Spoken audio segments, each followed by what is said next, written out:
Maradona cheated and made magic 4 minutes apart. Suarez bit a man. FIFA needed 34 cameras to prove it. None of this should be real. Zlatan's 35-yard overhead kick 14th of November 2012, brand new stadium in Stockholm, the Friends Arena, the first match ever played there. Sweden versus England. Zlatan Ibrahimovic scores all 4 goals in a 4-2 win. All 4 of them. That on its own is ridiculous. But it's the last one. The England keeper comes flying out, miles off his line, and heads the ball clear. It's gone. Zlatan is 35 yards out with his back to goal, so obviously he just throws himself backwards and bicycle kicks it. 35 yards. Back to goal. Over the keeper's head. In The Guardian called it a moment of sublime mastery. The BBC said it combined unfathomable imagination and expert technique.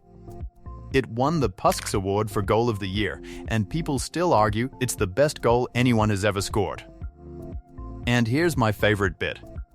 A month before that, Zlatan scored Sweden's first goal as they came back from 4-0 down to draw 4-4 with Germany. In Berlin, first time in the entire history of German football that Germany failed to win a match after leading by 4. Dude was just having a season of things that don't happen. But that's one man being silly. This next one is an entire league title. Aguero's 94th minute title winner final day of the 2011-12 season. Manchester City have wiped out an 8-point gap on Manchester United with 5 straight wins. Level on points, ahead on goal difference. Win this and it's their first top-flight title since 1968. They're at home against QPR, who are fighting relegation. Easy, 66th minute. QPR's Joey Barton elbows Carlos Tevez in the face and gets sent off. Fair enough, except on his way off, Barton kicks a Giro in the knee. Then goes for Vincent Kompany and has to be physically dragged away by Micah Richards. That's one man, already sent off, trying to fight 3 separate people on his walk to the tunnel. And QPR, down to 10 men, go 2-1 up. Meanwhile, United are 1-0 up at Sunderland, so City are losing the title, at home, to a relegation side playing against 10 men. Mancini throws on Deco and Balotelli. 5 minutes of injury time. Deco gets one back, still not enough. And then United's match finishes. 1-0. United are champions. That result goes round the ground while City are still playing. 94th minute. Balotelli, flat on the floor, pokes it through to Aguero. Aguero drives into the box and smashes it low into the corner. 44 years of waiting settled in the last 30 seconds of the last game of the season. If you pitched that, you'd get laughed out of the room. Suarez bites Chiellini 24th of June 2014 World Cup group stage. Uruguay have to win. Italy only need a draw. 79th minute. 0-0. Luis Suarez is waiting for a cross next to Giorgio Chiellini. And he bites him. On the shoulder. Then, and this is the part that finishes me, Suarez drops to the floor holding his own face. Like he's the victim. Chiellini is yanking his shirt down, showing the referee actual teeth marks in his shoulder, and Suarez is on the deck selling an injury he gave himself. The referee gives nothing. Nothing. Uruguay win a corner from that same passage of play, score it, win 1-0, and knock Italy out of the World Cup. Italy went home. Because a man bit somebody. FIFA banned him for 9 internationals, the longest ban in World Cup history. 4 months banned from all football activity. He'd just signed for Barcelona and wasn't allowed to train with them. Wasn't allowed to walk into a stadium as a spectator. 100,000 Swiss francs on top. And here's the line that made me want to make this whole video. The 7-man FIFA panel studied it from 34 camera angles. 34. That's what it took. Because without the tape, a grown man bit another grown man at a World Cup and then pretended to be hurt. You'd sound insane. Oh, and it was his third bite.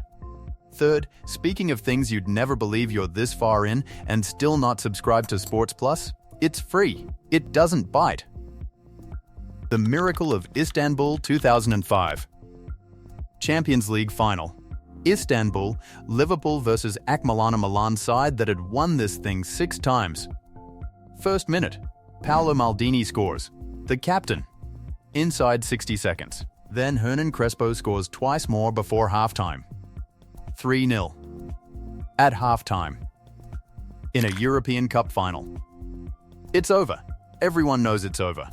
And Liverpool supporters kept singing anyway. Second half. Steven Gerrard heads one in. Then Vladimir Meiser. Then Xabi Alonso. 3 goals. 6 minutes.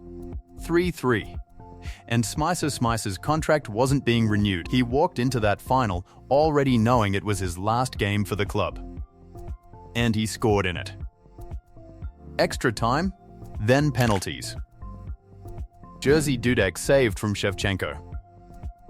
Liverpool won their 5th European Cup, which under the rules at the time meant they kept the trophy. Permanently, Diego Maradona, remember that name, said this afterwards. Even the Brazil team that won the 1970 World Cup could not have come back from 3-0 down against that Milan. He said the English club proved that miracles really do exist. When Maradona tells you he's just watched a miracle, you listen. They call it the Miracle of Istanbul. And for 12 years it was the most impossible comeback anyone had ever filmed. 12 years. Barcelona 6-1 PSG 8th of March 2017, Barcelona versus Paris Saint-Germain, Champions League last 16, second leg. Barcelona lost the first leg 4-0. Nobody had ever overturned a 4-goal deficit in the Champions League. Nobody. The tie was a formality. Camp Nou. Barcelona get it to 3-1. Lovely, and nowhere near enough. They need 3 more, and there are about 7 minutes left. So they score 3 more goals in about 7 minutes. Neymar gets 2 of them. And then, at the absolute death, Sergi Roberto, a midfielder, bundles in the 6th. 6-1 on the night. 6-5 on aggregate, from 4-0 down. In the last 7 minutes. That's the greatest comeback in the competition's history, and the ridiculous part is Barcelona then went out in the very next round to Juventus without scoring a single goal across both legs. Football has no memory and no shame. Now every moment so far has been a team, or a goal, or a bite. This next one is a man deleting himself. Zidane's headbutt 2006 World Cup final.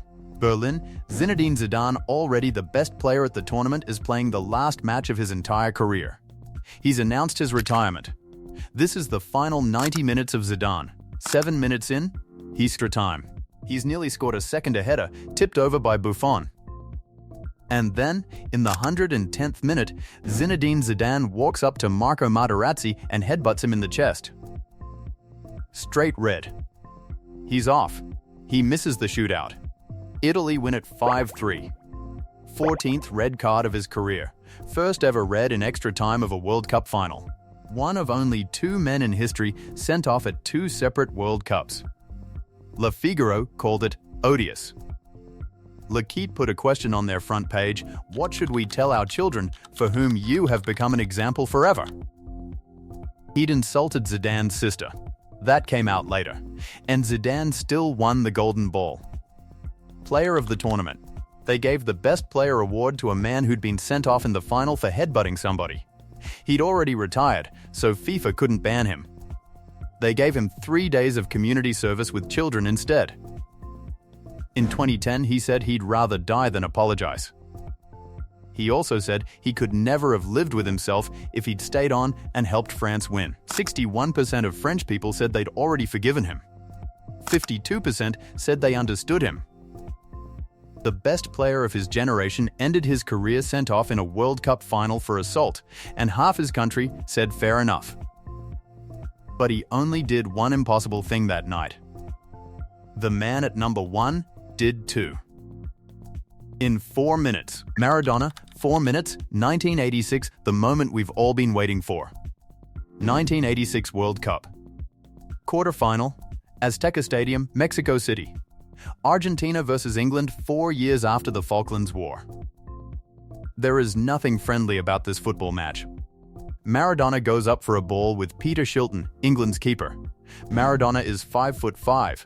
Shilton is a grown goalkeeper with his arms in the air, and the ball goes in off Maradona's fist. The referee gives it. The goal stands. England lose their minds. Afterwards, instead of denying it, he says it was scored a little with the head of Maradona and a little with the hand of God. He made it poetry and knew instantly it was illegal. The most brazen cheat in the history of the sport. 4 minutes later. 4. He picks the ball up in his own half. Turns and runs. 11 touches. More than half the length of the pitch. Past Beardsley, past Reed, past Butcher, past Fenwick. Then round Shilton, the same goalkeeper he'd just robbed, and into the net. 5 England players. 11 touches. FIFA voted it the greatest goal in World Cup history. So, in the space of 4 minutes, in the same match, against the same team, the same man produced the most cynical goal ever scored and the most beautiful goal ever scored. L'Equipe called him half angel, half devil, which is the only honest description available. And if you had told anyone that a man was going to punch a ball into the net and then, 240 seconds later, dribble past an entire country to score the best goal that will ever exist, they'd have laughed at you. Right up until you showed them the tape. That's the ladder. A 35-yard bicycle kick. A title won in the last 30 seconds. A bite that needed 34 cameras. 2 impossible comebacks. A legend headbutting his career into the ground. And Maradona being an angel and a devil inside 4 minutes. Every one of them on tape. Every one of them proof. Because football's actual gift isn't the football. It's that somebody, somewhere, always had a camera pointed at it. Anyway, you watched all of that and still haven't subscribed? Come on, bro, that's the least believable thing in the video. Press the button. And if you want more moments that shouldn't exist, that one's on screen right now. Click it, watch it, love it.